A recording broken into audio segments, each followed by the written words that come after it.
It's baffled scholars for 2 millennia. It is a puzzle made of multi-dimensional elements, an enigma with roots that reach back to the dawning of time, perhaps before. Daniel explained part of it. Ezekiel and Isaiah had glimpses into it. John saw it all for the time of the end. That time is now. Join Derek and Sharon Gilbert on a journey that spans the course of history, from Eden to Mount Hermon, from Hermon to Babel, from Babel to Rome, from Rome to the cross, and from there to us. Biblical prophecy is coming true before your eyes, and to understand it, you must discern the times both then and now. It's time to unravel the threads of this all-encompassing prophetic paradox. It's time to unravel Revelation. Welcome to Unraveling Revelation. I'm Derek Gilbert. I am Sharon Gilbert, and welcome back to Studio G1. That will soon be in the barn. We'll tell you more about that after the break. But we are in Isaiah 14 and 10 and bouncing all over the place trying to figure out why Osiris? Why are we even talking about him? And what is the connection to end times prophecy here? Isn't this all about history? Isn't this about the fall of Lucifer? Well, we've covered that in the archives, which you can get at our app. We highly recommend that you find it. Of course, you can find it at our website, unravelingrevelation.tv. But the app makes it really convenient. You've got it in the palm of your hand, whether it's iOS, Android, Amazon, Kindle Fire.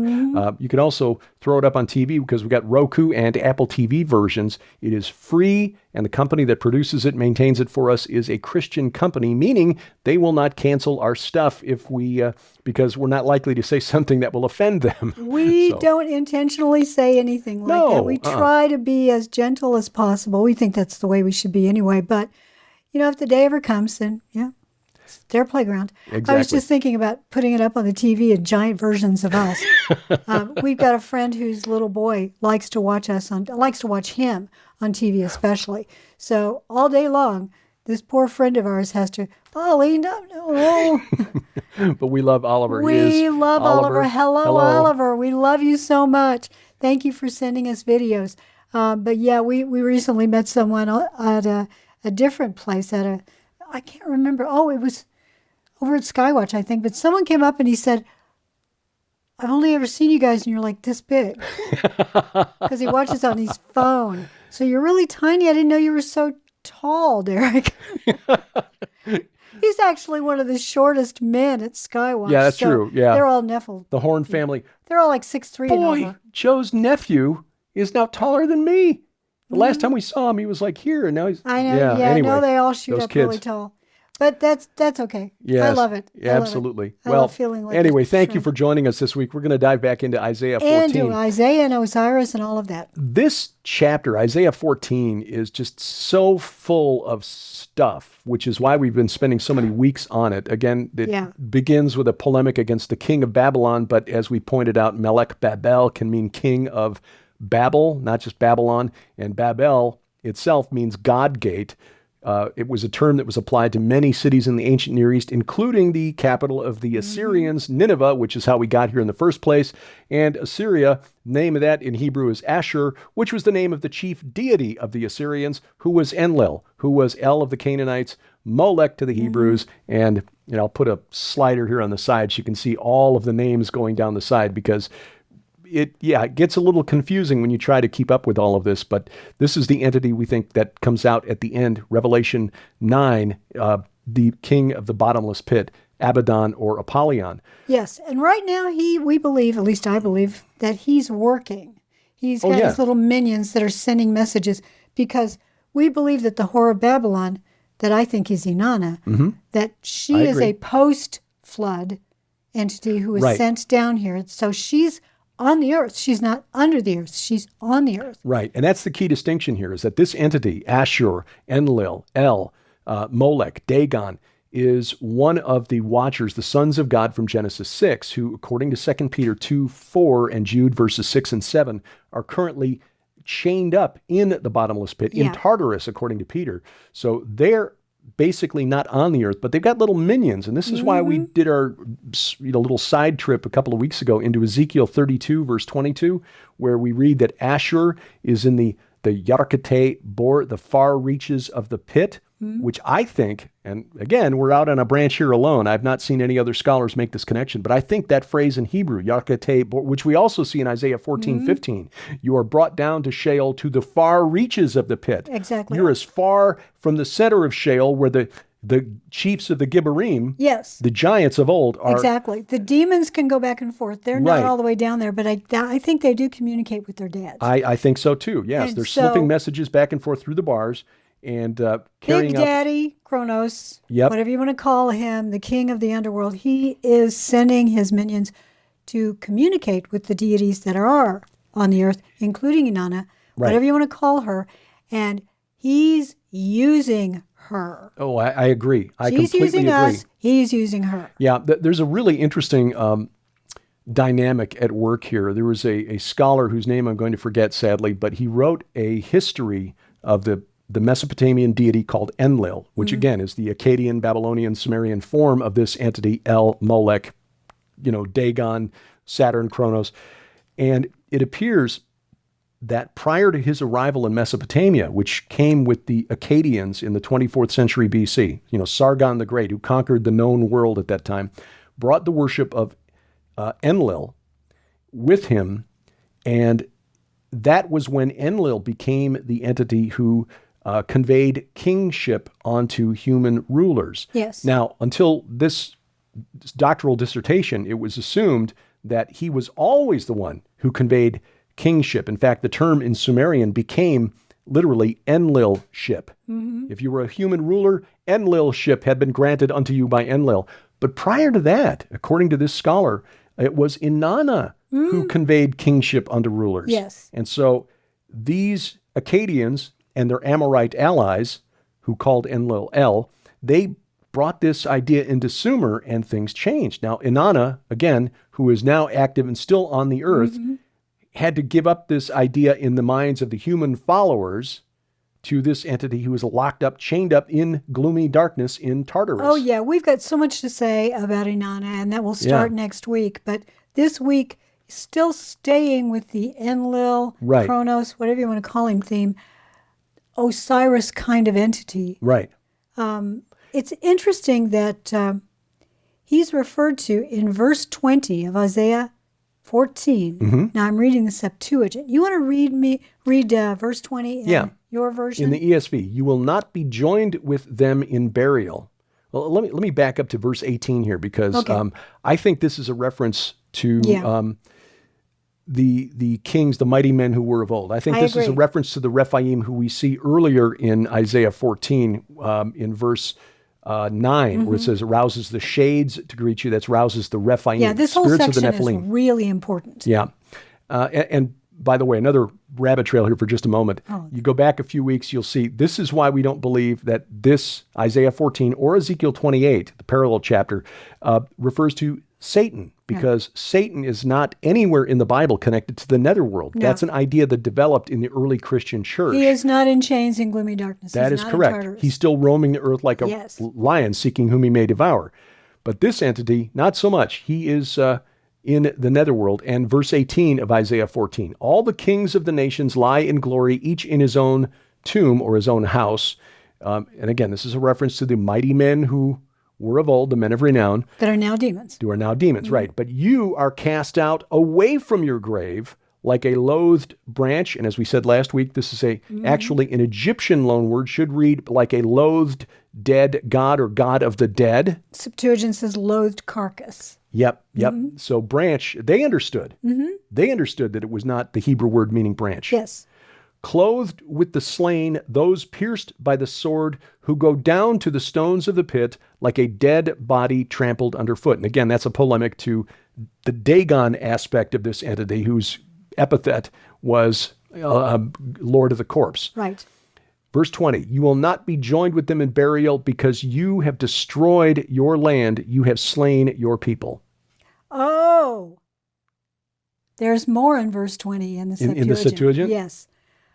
As a garment defiled with blood shall not be pure, so neither shalt thou be pure, because thou hast destroyed my land and hast slain my people. Thou shalt not endure forever, thou, an evil seed. Yeah, yeah. Remember in Genesis 3, the seed of the serpent. Right, right. Oh, this really leads to the next couple of verses, which was really what we wanted to get into here this week. But the Lexham English Septuagint, which is a more modern Septuagint translation, reads, beginning at verse 19 again, but you will be thrown among the mountains. Mm-hmm, that's what this says too. Yeah, and mountains, remember, in the ancient world, deities. Like in the book of First Enoch, where he's taken to the netherworld and sees burning mountains and told these are the angels who sinned, who transgressed. Mm-hmm. You will be thrown among the mountains like a loathed corpse, along with many dead, stabbed by swords, going down into the netherworld. The way a blood-stained garment will not be clean, so neither will be you clean, for you destroyed my land and you killed my people. You will certainly not remain into eternity, evil seed. Yeah, yes. Wow. Yes. Why is that not in the Masoretic text? That's a really good question. Calling him an evil seed, that's big. And you will not remain into eternity. Yes. This is not just saying we're going to wipe out memory of you, that although that's part of it. It is part of it, but you don't get resurrected. In fact, you're not going to exist. Yeah, you will cease to be. Mm-hmm. Now, in the context of the 7th century BC, when Isaiah was writing this, that had a certain meaning to the pagans around ancient Israel, because they believed that you had to summon your ancestors by name, keep their name in memory every month. Otherwise, they would just fade away into nothingness. They would cease to be. Right. Kind of see that story in the, that idea rather, in the Star Trek episode, Who Mourns for Adonai. Yes, it's a wonderful episode. Yeah. You feel sorry for the God at the end. That's the whole point. Yeah. The people don't worship us anymore. They don't believe in us anymore. So we just fade away because they sort of feed on worship. Yeah. But that's kind of the idea here. In the ancient world, if you didn't summon your ancestors and feed them with a ritual meal every month, keep them in memory, it was believed they didn't exist. But the fact is they still did. Yeah. Yeah. These were demons. They lie. Yeah. But keep reading. But that's why we find in 2 Samuel 18:18, and we just covered this in our weekly Bible study, the Gilbert House Fellowship, which is available on our app, the note that Absalom, son of David, had erected a pillar to himself, a memorial to himself. Absalom's hand, and that's a euphemism. Yeah, ancient Hebrew euphemism. It's shaped like the Washington Monument. Yeah. For he had no son to keep his name in remembrance. Yeah. So that's the idea here. But it's also an idea of seed. When you've got a pillar like that, and it's called that, because they wouldn't have called it that if it didn't look like that. Exactly. Well, because the next stuff is really gets into good stuff. Let's break here, and then we'll come back and we'll talk about why this is so important, this idea of wiping out all remembrance, because we're going to go back to Isaiah 26 after that. Man, this is good stuff, and this is really laying the groundwork for the discussion of Mystery Babylon. Yeah. Straight ahead on Unraveling Revelation. For December, we're offering every DVD in our online store for just $10.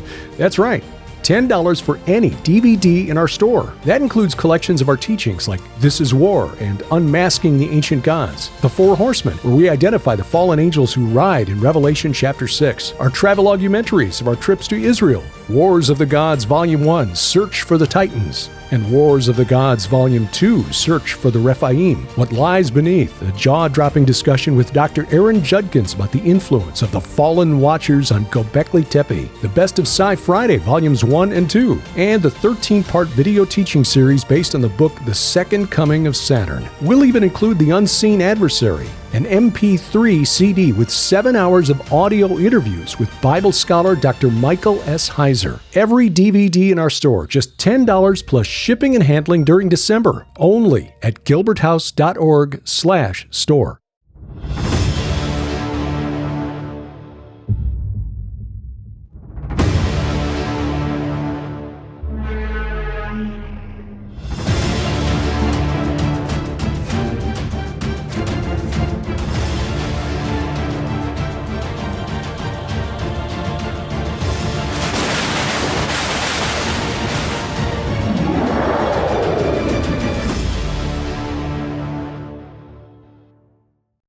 Welcome back to Unraveling Revelation. I'm Derek Gilbert. I am Sharon Gilbert, and as you watch this, we are in Ohio. That is correct. Yeah, we or are just indeed. returned Unless, from of Ohio. course, you're watching this in the archives, in which case I don't know where we are. We've time shifted. We've we lost jumped ourselves through we time. Probably have. But we you can find out if we're going to go anywhere. Just go to the calendar. It's part of the app. And not only does the calendar tell you where we're going to be, shows you, when we're going to be there, it also has a little map that you can actually use to find us. Right. So if you are looking for where we are going to be in any given upcoming conference or speaking engagement or some such, you'll find it there, one of the tabs on our app. It's right next to the little Bible module, which is really awesome. Multiple translations. So you can actually have it speak to you. We can't say enough good things about Subsplash, the company that's developed the app. And they've developed the wonderful capability for us to have a conversation with you. So there's a little conversation bubble. You'll see two little, like cartoon bubbles at the top. Click on that, and you will see all of the various rooms that you can go into and converse with other people who are watching this show just like you. And prayer requests. And that has really become the most active section on the messaging feature on the app, and we're really happy about that. It should be. Yeah. It should be. So, well, back into Isaiah. Boy, this is chock full of stuff. Right. So Isaiah 14, I'll begin at verse 20 again. You will not be joined with them in burial because you have destroyed your land. You have slain your people. Now here we get back to this idea we discussed before the break. May the offspring of evildoers never more be named. Yes. Yeah. Yeah. This idea that we're going to forget you and you will cease to exist, or at least that's what the pagans believed. May the offspring of evildoers never more be named. Prepare slaughter for his sons because of the guilt of their fathers, lest they rise and possess the earth and fill the face of the world with cities. Okay, now, that's odd. Unpacking that. Okay, but don't forget that in verse 20 in the Septuagint, there is an added clause. So we highly recommend that you take a look at the Septuagint. It's free. You can go to BibleHub.com and you can read just about any translation there, including the English translation, the free one, the Brenton one, which is the older one. But you can get the Lexham how? The Lexham is available from faithlife.com. They have it there. You can also find it at Amazon. We'll have a copy of it as well. Yeah. And again, it's just the same text. It's just a more modern English translation, so a little easier to read. Really, but I don't read Greek, so I need to actually see an English translation. The value, again, is that it helps us to understand what Jewish religious scholars in the centuries before Jesus' birth understood about the Old Testament. And clearly, again, they understand it's not a loathed branch, it's a loathed corpse or loathed divinized corpse or dead god. Seed. Right. And will not go into eternity, I think is amazing. You will not remain into eternity. So the offspring of evildoers never more be named. We're going to forget them. They're going to cease to exist. Prepare slaughter for his sons. I think this is a reference to the children created by the rebellion of Shemihazah. Again, the original name of this entity, we think. Well, I agree. If you look at the Septuagint, it's pretty clear. Prepare thy children. It's just talking about this entity, right. Prepare slaughter for your sons or his sons because of the guilt of their fathers. And that word fathers is that word we've been talking about, avoth.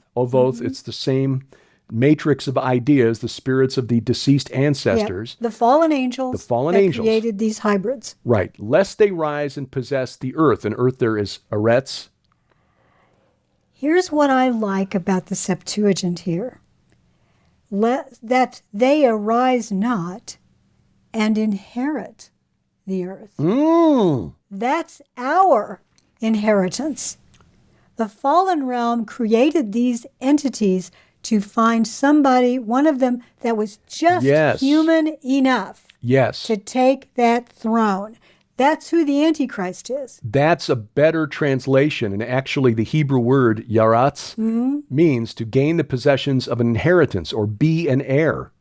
That's wow. Big. And again, we'll recommend Timothy Alberino's book, Birthright. It is really good. Gets into this whole idea that Adam, he threw away his inheritance like it was a bowl of beans. Yes. And the enemy took it over. Satan now rules this earth. But no one can sit on the throne in Jerusalem who is not at least mostly human. All human is best. Right, which is why Jesus had to be 100%. All human. Yeah. Exactly. So, that's... So they're going to try to slip in a ringer here. That is a good catch. Inherit the earth, because, again, that's what that word in Hebrew means. It means to dispossess us of our birthright right. and displace us, which is the whole point of creating the Nephilim in the first place, was Yes. to take possession, dominion of the earth away from the children of Adam and Eve. Exactly. And the other bad part of this is that they want to fill the earth with cities. Yeah. But the word in Hebrew, Irim, is identical to the word for watchers, which is that the class Amorite of angels. version, is it Amorite? No, Aramaic. no, the Aramaic, sorry. The Aramaic word for watchers is Right. Irin. Mm-hmm. And in Hebrew, Same that would word. be Irim. It's the same word, just the difference is in Aramaic plural is in instead of im. And I've read it has to do with a city having a watchtower, but I think it's to be a city, you had to have a God gate. To have a God gate, you had to have a God. Mm-hmm. And those gods tended to be these watchers. Yeah, the Hebrew word, one of the alternate interpretations, and you have to be careful about defining words by Strong's, which it's a wonderful tool, but you can't pick the definition that you want. But one of the translations, and it does give you a sense of what the word means in its broader context, besides meaning city, town, village, population center, it can also mean inner shrine, an inner room in a temple complex. Oh, well, there you go. Yeah.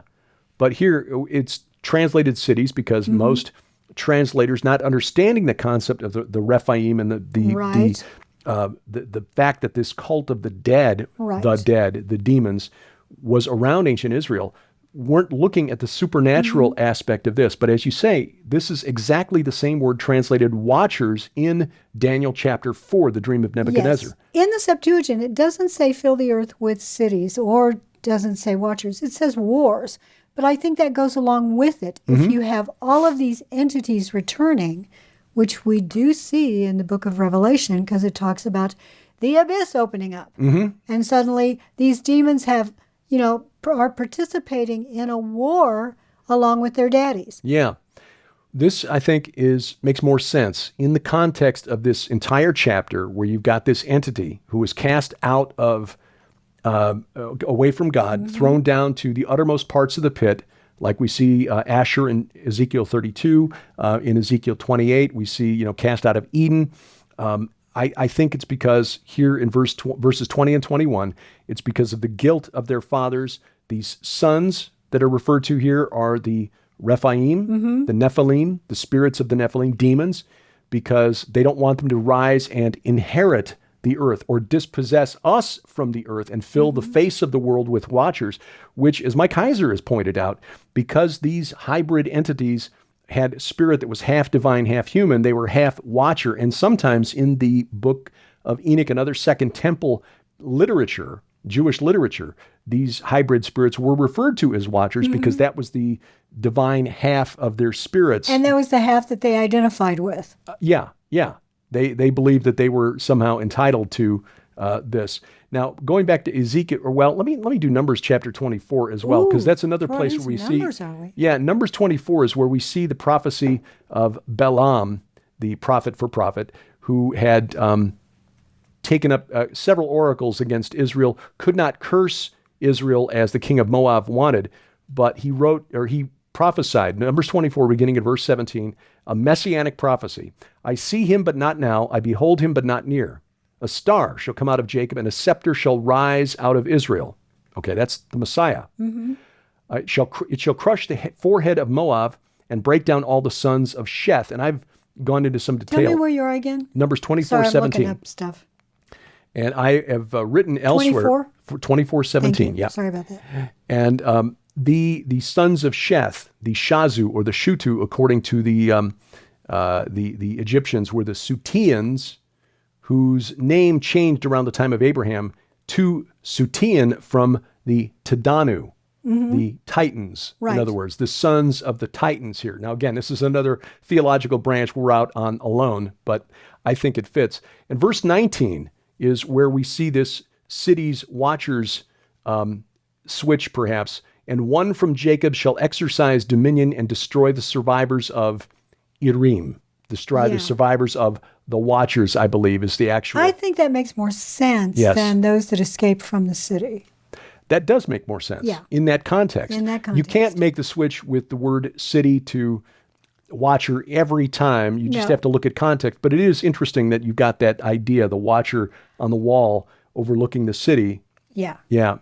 But when we get to Isaiah 26, I think we see these ideas kind of stitched together. Isaiah 26, beginning at verse 13. O Yahweh our God, other lords besides you have ruled over us, but your name alone we bring to remembrance. Again, this idea that all these other names we're going to forget, they're going to cease to exist. At least that's the fear of the pagans. They are dead, they will not live. They are, in Hebrew, it's Rephaim. Mm-hmm. They are Rephaim, they will not arise. To that end, you have visited them with destruction and wiped out all remembrance of them. Again, this idea that if they're forgotten, they cease to be. Now, Isaiah was smart enough to know, and under the influence of the Holy Spirit, that's not quite how it worked. But did you read 14 and 15 or just 14? Because I want to skip down to verse 19. Well, 15 is important. But you have increased the nation, O Yahweh. You have increased the nation. You are glorified. You have enlarged all the borders of the land. That's Isaiah 26, verse 15? Yeah. Boy, it's different in the Septuagint once again. 14. But the dead shall not see life, neither shall Rephaim. It's called physicians, but it's actually Rephaim is the original word. By any means raise them up. The Rephaim shall not raise them up. Right. Therefore, thou hast brought wrath upon them and slain them, and hast taken away every male of them. Bring more evils upon them, O Lord. Bring more evils on the glorious ones of the earth. Oh. Yeah. Well, you don't bring evil on Christians, on the body of Christ. You don't bring evil on those that trust in Yahweh.